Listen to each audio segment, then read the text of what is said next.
এবার ভাতই খাইতে চাই যে ভুল করছি, যে আর কখনো এরকম ভুল আর হবে না।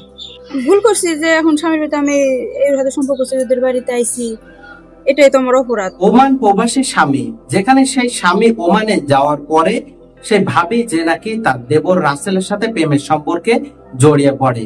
সেখানে ভাবি যেভাবে সেই দেবরের প্রেমে আসক্ত হয়ে পড়লে 10 মাস পূর্বে সেই স্বামী যে নাকি ওমানে গেলে সেখানে 30 বছরের সেই ভাবি যে নাকি তার থেকে 6 বছরের কম বয়সের সেই 24 বছরের যুবক রাসেলের প্রেমে পড়ে। দর্শক মন্ডলী, স্ক্রিনে ছবি দেখতে পাচ্ছেন, রেশমা আক্তার নামে এই বোনটি যে নাকি তার দেবরের প্রেমে পড়ে যেভাবে নিজের 3টি সন্তান ঘরে রেখে এখন সেই দেবরের বাড়িতে অবস্থান করছে।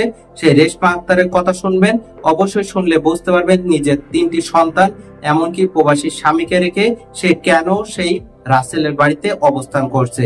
ভিডিওটি মনোযোগ সহকারে দেখতে থাকুন। চলুন সরাসরি মূল ভিডিওতে চলে যাই। আসসালামু আলাইকুম, নতুন একটি ভিডিওতে স্বাগতম। আমি আশরাফ। আপনি যদি আমার চ্যানেলে নতুন হয়ে থাকেন অবশ্যই চ্যানেলটি সাবস্ক্রাইব করে পাশে থাকা অল নোটিফিকেশন বেল আইকনটি অন করে দিবেন। ইতিপূর্বে চ্যানেলটি সাবস্ক্রাইব করে থাকলে আপনাদেরকে অসংখ্য অসংখ্য ধন্যবাদ। রেশমা আক্তার প্রবাসীর স্ত্রী এই বোনটি যে নাকি 10 মাস পূর্বে সেই স্বামী ওমান প্রবাসী হিসেবে ওমানে পাড়ি জমায় সেই পরিবারের হাল ধরতে এমনকি পারিবারিক সচ্ছলতা ফিরে আনতে। সেখানে ভাবির প্রেমে যেভাবে ভাবিকে বিভিন্নভাবে তথ্য দিলে এক পর্যায়ে ভাবি রেশমা বেগম যে নাকি সেই রাসেল সেই যুবকের প্রেমে পড়ে। নিজের থেকে 6 বছর বয়স কম সেই রাসেলের বাড়িতে সেই রেশমা আক্তার অনশনে বসেছে।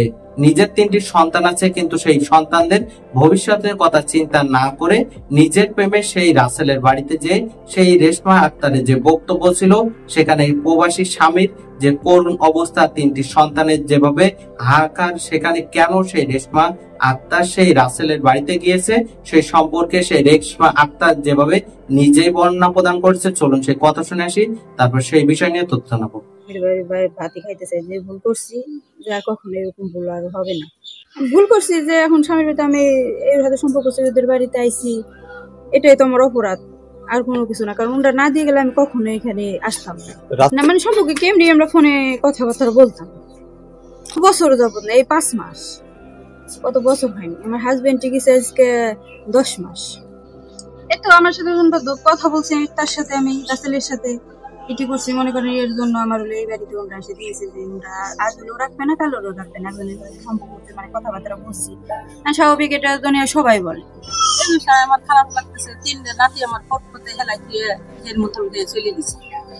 আমার ছেলে 9 মাস ধরে বিদেশ গেছে, এই 9 মাস এনে এই আর বিচার চাই আমরা। সে 3টা বাচ্চা রেখে আমার কাছে বলতো যে আমি ওর সাথে কথা বলি পরে আমি অনেক বুঝাইছি যে কাকি এমন কিন্তু চলবে না, 3টে সন্তান দিয়ে আপনি পরকিয়া কিন্তু করা যাবে না, এগুলো খারাপ কাজ। ও আমার কথা শুনে না, ওখানে বুঝে না, অনেকেই বুঝাইছে কিন্তু বুঝে না এই কথা, কারো কথা। ও কি ও না বুঝেই এমন কাজ করছে। কাজ করার পরে তারপরে এখন ও বলছে যে পেটে বাচ্চা, ও এই জন্য ওই বাড়ি চলে এসে আমি রাসেলের বাতি খাবো। এই সন্তান 3টা থুয়ে পরকিয়া করিয়া এখান থেকে চলে যা ওকে এই বাড়ি উঠানো যাবে না।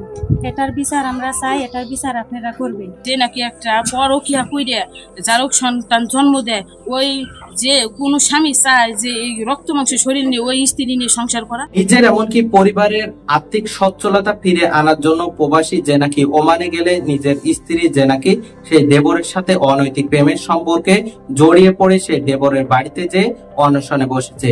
অন্যদিকে রাসেল নামের সেই দেবর যে নাকি সেই ভাবির নিজের বাড়িতে অবস্থানের বিষয়টি টের পেয়ে সেও পলায়ন করেছে। অন্যদিকে নিজের 3টি সেই মেয়ে আছে, এমনকি সেখানে নিজের সেই সন্তান রেখে সেখানে যেভাবে রেশমা আক্তারের যে বক্তব্য ছিল আপনার সম্পূর্ণ ভিডিও ক্লিপে সেই কথা শুনলেন। অবশ্যই সেই অনৈতিক সম্পর্কের বিষয় নিয়ে যেভাবে রাসেল এমনকি তার পরিবার থেকে তথ্য জানানো হয়েছে, অবশ্যই সেই সম্পর্কে আপনাদের তথ্য মন্তব্য কমেন্ট বক্স জানাবেন। সকলে সচেতন থাকবেন। পরবর্তী আপডেট নিউজ পাওয়ার জন্য আমাদের চ্যানেলটি সাবস্ক্রাইব করে রাখবেন। সকলে পরিবার নিয়ে ভালো থাকবেন, সুস্থ থাকবেন। আল্লাহ হাফেজ।